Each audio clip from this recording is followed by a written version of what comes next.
diaper.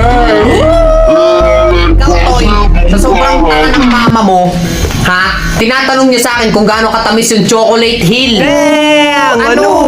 Ito ako naman, short mo blue, brief mo blue, damit mo blue, pagdating sa mukha mo, mukhang Diablo! Yung nanay mo, sa sobrang taba ng mama mo, nung nagpicture siya, nag-full storage. Kuya, ayoko na nga po. Isa pa. Yung mama mo, sa sobrang pangit ng mama mo, nung gumala niya sa Manila Zoo, bigla siyang hinuli, sabay sabing, sino nagpalpa sa unggoy na to? Hindi, isa pa. Yung nanay mo, ha? Sa sobrang taba ng mama mo, nung pumasok siya sa isip ko na balian ako